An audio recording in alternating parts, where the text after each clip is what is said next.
بەڕێز سەرۆک کۆماری عێراق دکتۆر بەرهەم ساڵح،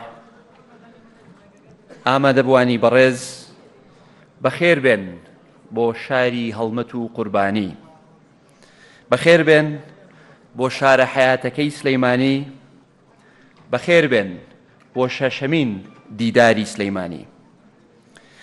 دیداری سلەیمانی یەکەم دیداری لەم جۆرە بوو کە سیاسەتمەدار و خەڵکانی شارەزا و خەڵکانی بەرپرسی عێراقی و نێودەوڵەتی کۆمەڵگای مەدەنی و ڕاگەیاندکار و خەمخۆرانی ناوچەکە و جیهانی کۆ کردەوە لەژێر چەترێک بۆ تاوتوێکردنی بابەتە گرنگەکانی ئەم سەردەما و ئیسباتی کردووە کە یەکێکە لە گرنگترین دیدار کە لە ساڵەکەیە ئەنجام بدرێ. گرنگی ئەم دیدارەش لەبەر بەشداریکردنی ئێوەی بەڕێزە، لەبەر بەشداریکردنی ئەو بەرپرسە باڵانەی حکوومەتی عێراق و حکوومەتی هەرێم و نێردەی حکوومەتەکانی جیهان و ئەو کەس و بەشداربوانەی کە ئەم دیدارە دەوڵەمەند دەکەن و گفتوگۆکان تۆکمە دەکەن.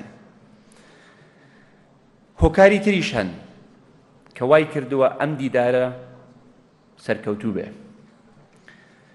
وەکو بەڕێز بروس ئاماژەی پێدا، ئەو ستاف و کارمەندە بەڕێزەی کە شەو ڕۆژ کارەکەن بۆ ئەوەی ئەم دیدارە ڕێخەن، جێی دەستخۆشی و شانازیمانن.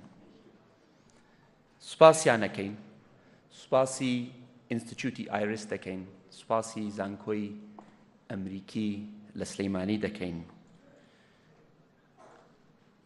هەڤاڵانی وەکو کریستین و دکتۆر ئاسۆ و سەدان سەربازی ونی تر کە لێرن بەشدارن کە ئەم دیدارەیان ڕێخستووە و لە جاتی ئەوانەوە داوای لێبوردنتان لێ دەکەین ئەگەر هیچ کەم و کورتیەک هەبێ لە تەنزیمکردن و لە شوێن و ڕێخستنەوە. بەڵام هۆکارێکی تریش هەیە کە ئەم دیدارە سەرکەوتوو بۆ و ساڵ لە دوای ساڵ گەشەی کردووە. ئەو سەرکەوتنەش بەسراوە بە دیدی بەڕێزێک، بە ماندووبوونی بەڕێزێک، بە خەمخۆری و پەرۆشی بەڕێزێک بۆ ڕێخستنی ئەم دیدارە. بەڕێزێک کە من دڵنیام 20 ڕەنگ بە 30 ساڵ لەمەو پێش ئەو خەونەی بینیوە کە لە شارەکەی خۆی دیدارێکی ئەوها ئاستبەرز ئەنجام بدرێ کە نەک تەنها لە کوردستان دیدارێکی بێوێنە بێت، نەک تەنها لە عێراق دیدارێکی بێوێنە بێت، بەڵام ساڵ لە دوای ساڵ خەریکە بێت بە دیدارێک کە لە هەموو ناوچەکە بێوێنە بێت. و ئەو بەڕێزەش بەڕێز دکتۆر بەرهەمە کە سەرەڕای کارەکانی خۆی وەکو سەرۆک کۆماری عێراق هێشتا خەمخۆری ڕێخستنی ئەم دیدارەیە. بۆیە لێرەوە بە ناوی هەمووتانەوە، بە ناوی بەشداربوان و بینەرانی ئەم دیدارە دەستخۆشی لێ دەکەین و سوپاسی دەکەین.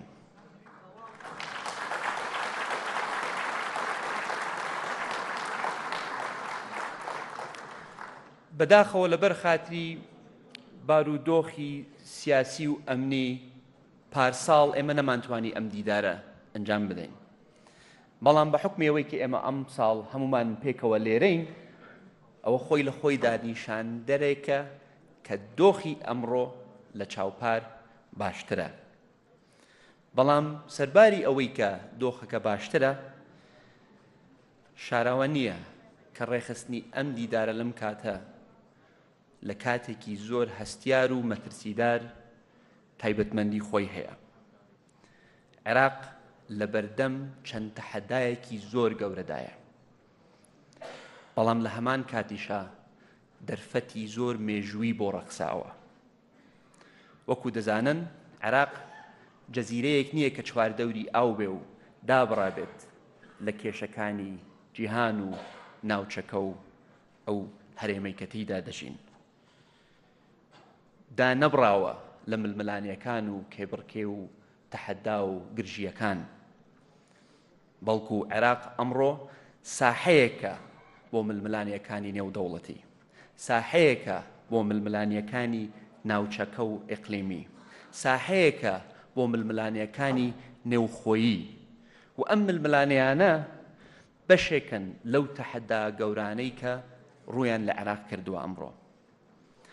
ئەو بابەتانە بە دڵنیاییەوە مناقەشە دەکرێن، گفتوگۆ دەکرێن ئەمڕۆ سبەینێ و ئەو پسپۆرانەی کە لێرن پرسیاران ئاڕاستە دەکرێت و هیوادارم هاوکار بن بۆ دەرخستنی نەخشە ڕێگایەک بۆ چارەسەرکردنی ئەو کێشانەی کە بوونەتە بربەست لە بەردەم پێشخستنی عێراق و ناوچەکە. بەڵام گەورەترین تەحەدا کە لە بەردەم عێراقە، لە بەردەم هەرێمی کوردستانە، ئەو کێشانە نین کە زۆر گەورە و استراتیجین یان کێشەکانی جیۆپۆلیتیک و کێشە گەورەکانی بینی زلهێزەکانی جیهان. گەورەترین تەحەدا لە بەردەم عێراق بە هەرێمی کوردستانەوە چاوەڕوانی کۆمەڵانی خەڵکە. چاوەڕوانی کۆمەڵانی خەڵک ئەمڕۆ گەورەترین تەحەدایە لە بەردەم عێراق.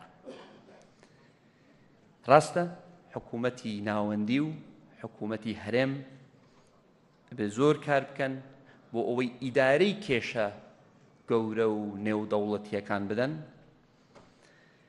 و ڕاستیشە 4 ساڵێکی زۆر سەختمان تێپەڕاند کە پڕ بوو لە قەیرانی دارایی، ئابووری، سیاسی، کۆمەڵایەتی، جەنگ، ئاوارە، پەنابەر.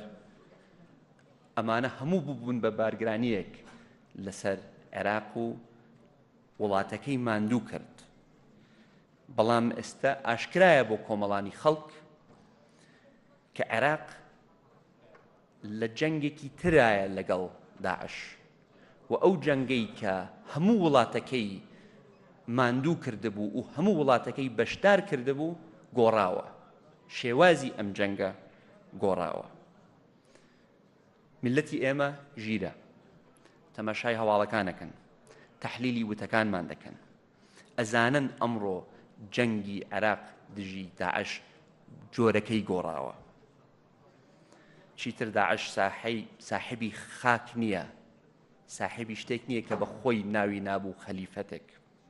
بووەتە ڕێکخراوێکی ئێرهابی کە زیاتر تاکتیکی مقاومە بەکارەهێنێ و هێزە ئەمنیەکانمان سەرقاڵ دەکات. بۆیە خەڵکی عێراق بە دانیشتوانی هەرێمی کوردستانەوە چاوەڕێی زیاترن لە حکوومەتەکەیان، چاوەڕێی حکومڕانیەکی باشترن لە حکوومەتەکانیان، چاوەڕێی خزمەتگوزاری باشترن لە حکوومەتەکانیان. بۆیە هاوتەریبی ئەم تەحەدانە دەرفەتی مێژوویمان بۆ ڕەخساوە. حکوومەتێکی نوێمان هەیە لە بەغدا، بیئەی سیاسی، خەریتەی سیاسی لە عێراق گۆڕاوە، هاوپەیمانیەتە کۆنەکان گۆڕاون، چیتر شیکەران ناتوانن عێراق ئاسان بکەنەوە و کێشەکان بڵێن وەڵا شیعە و سوننە و کورد ناتوانن ڕێکەون. ئەو سەردەمە ڕۆیشتووە، هاوپەیمانیەتەکان تێکەڵاو بوونە، بەرژەوەندیەکان تێکەڵاو بوونە. بۆیە بە پێکەنانی ئەم حکوومەتە نوێ لە عێراق ئومێدێکی نوێ بەخشراوە بە کۆمەڵانی خەڵک، بەڵام چاوەڕوانیەکەش زیادی کردووە. خۆشبەختانە پەیوەندیەکی زۆر بەهێزتر و کاریگەرتر هەیە لە نێوان حکوومەتی هەرێمی کوردستان و حکوومەتی ناوەندی و 2 ڕۆژ بەر لە ئێستا هەنگاوێکی گرنگرا بۆ پێشخستنی پرۆسەی پێکەنانی حکوومەتی هەرێمی کوردستان. بۆیە بە حکوومەتێکی نوێ لە بەغدا و بە حکوومەتێکی نوێ لە هەرێمی کوردستان بە پابەندبوونی هەردوو حکوومەت بۆ باشترکردنی پەیوەندیەکانیان، بۆ زیادکردنی هەمەهەنگیەکانیان، بۆ پێکەوە کارکردن بەرەو چارەسەری کێشەکان نەک زیادکردنی کێشەکان، من دڵنیام ئەو دەرفەتە مێژووی کە بۆمان ڕەخساوە دەبێتە مای خێر و خۆشگوزرانی بۆ تەواوی کۆمەڵانی خەڵکی عێراق بە کۆمەڵانی خەڵکی کوردستانەوە. بۆیە ئێمە ئەمڕۆ لە بەردەم چوارڕێیانێکین. یان دەتوانین بە ڕێگا کۆنەکەیە بڕۆین کە بەرەو گرژی و ئاڵۆزی و نەهامەتی و جەنگ دەمان بە، یان دەتوانین ڕێگای نوێ هەڵبژێرین کە دەمان بە بەرەو ئارامی، بەرەو پێکەوە کارکردن، بەرەو هەمەهەنگی. من دڵنیام کە ئێمە ڕێگای دوو هەم هەڵدەبژێرین، چونکە ماندوو بووینە لە ڕێگا کۆنەکە، چونکە شەڕ و سیراع و ململانێ نەبووەتە مای خێر و خۆشگوزەرانی، بەڵکو وڵاتەکە و دانیشتوانەکانی ماندوو کردووە و هیچ لایەک سوودمەند نەبووە. بەس ئەمەوێ لێرەوە دیسان تەکید کەمەوە کە تەحەدای حکومڕانی تەحەدایەکی جددیە. خەڵک چاوەڕێی ئەوە دەکا خزمەتگوزاری کارەبا باشتر بێ، خزمەتگوزاری ئاو باش بکرێت، خزمەتگوزاری تەندروستی باش بکرێت. چاوەڕێی ئەوەن ژێرخانێک بنیاد بنرێ بۆ کەرتێکی پەروەردەی بەهێز کە بەرهەمی ئەو کەرتە جیلێکی نوێی بنیادنەر ئەبێ، نەک جیلێکی ڕووخێنەر. باشترکردنی مامەڵەی ڕۆژانەی بینی حکوومەت و هاوڵاتی ئەولەویەتی ئێمەیە و لە پاڵ پاراستنی سەر و ماڵی هاوڵاتیان خزمەتگوزاری ئەبێ ئەولەویەتی هەموو حکوومەتێک بێ. بەڵام باشترکردنی خزمەتگوزاریەکان و باشترکردنی حکومڕانی و زیادکردنی شەفافیەت بە قسە ئاسانە، بەڵام جێبەجێکردنیان قورسە. بۆیە لە پاڵ گفتوگۆکردنی بابەتە استراتیجیەکان و بابەتە جیۆپۆلیتیکەکان من داواکارم لە ئێوەی بەڕێز، داواکارم لە پانەلیستەکان، لە پسپۆرەکان، لە بەرپرسەکان کاتێک تەرخانکەن بۆ مناقەشەکردنی ئەو بابەتانەی کە پەیوەندیان هەیە بە ژیانی ڕۆژانەی هاوڵاتیان. ئەمە ڕێک ئەبێ ئەنجامی دیدارێکی گرنگی وەکو دیداری سلەیمانی بێ. ئەم دیدارە حەق نییە هەر دیدارێک بێ کە ساڵانە کۆمان بکاتەوە، خۆشحاڵین بە بینینی یەکتری و هەندێک دۆستی قەدیم و قەدرگران ئەبینین لێرەدا. ئەم دیدارە ئەبێ دیدارێک بێ کە مناقەشەی بابەتە گرنگەکان بکە، بەڵام نەک تەنها مناقەشەی بکە، بەڵکو نەخشە ڕێگایەک بۆ چارەسەرکردنی کێشە گرنگەکانیش پێشکەش بکە.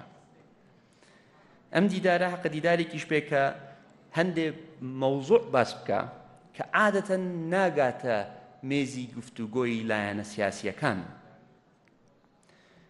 دیداری سلەیمانی بە حکمیەوەی کە لە سلەیمانیە و بە حکمیەوەی کە لە بینای زانکۆی ئەمریکیە لە سلەیمانی حەقە بیهێنێتەوە بیرمان کە بە تواناکردنی ژنان لە عێراق گرنگە بۆ گەشەپێدانی ئابووری، کە چۆن بە تواناکردنی ژنان یان بەهێزکردنی توانای ژنان، زیاتر بەشداریکردنی ژنان یارمەتی دەرە بەرەو پێشبردن و بەرەو گەشەکردن و بەرەو بەرهەمهێنانێکی زیاتر، و چۆن بەشداریکردنی ژنان لە حکومڕانی، لە سیاسەتدانان، لە یاسادانان کۆمەڵگایەک بەهێزتر دەکاتەوە، و ئەو نادی پیاوانەی کە پێی دەوترێ سیاسەت چۆن بگۆڕدرێ تاکو هاوسەنگیەکی گونجاوتر هەبێ لە سیاسەت لە بینی ژنان و پیاوان. بابەتی وەکو دیداری سلەیمانی حەقە مناقەشەی بابەتی هەندێک بڤە بکە کە ڕەنگ بێ گونجاو نەبێت لە شوێنی ترە مناقەشە بکرێ، وەکو هەڕەشەی سەکسی لەسەر کارمەند لە شوێنی کارکردن، لەناو کۆمەڵگا زیادبوونی تند و تیژی دژی ژنان، تند و تیژی جەندەری. لێرە ئەتوانین سوود لە ئەزمموی پسپۆرەکان وەربگرین کە چۆن ئەم کێشانە لە شوێنانی تر لە وڵاتانی تر چارەسەر کراون. حکوومەت دەبێ ئامادە بێ بڕیاری تون بدە، بڕیاری جددی بدە، بەڵام دیداری وەکو دیداری سلەیمانی یارمەتی دەرەبێ بۆ ئەوەی حکوومەت نەک هەر بڕیاری جددی بدە، بەڵکو بڕیاری دروستیش بدە. دووبارە بە خێرهاتنتان دەکەین، سوپاستان دەکەین بۆ بەشداریکردنتان، هیوادارم دیدارێکی سەرکەوتنتان هەبێ. هیواداریشم دەرفەت بڕەخسێنن بۆ ئەوەی سەردانی شاری سەیمانی بکەن، بە تایبەت بۆ ئەوانەی کە یەکەم جاریانە. جەوەکە مناسبە، شارەکەمان جوانە. هیوادارم یارمەتیدەر بن بۆ بوژانەوەی ئابووری شارەکەشمان تا لێرەن. سپاستانەکەین بۆ ئامادەبوونتان، سپاستانەکەین بۆ بەشداریتان. درود بۆ گیانی پاکی شەهیدان، هەر شاد و سەربەرز و سەرکەوتوو بن. خێر بن سەرچاو.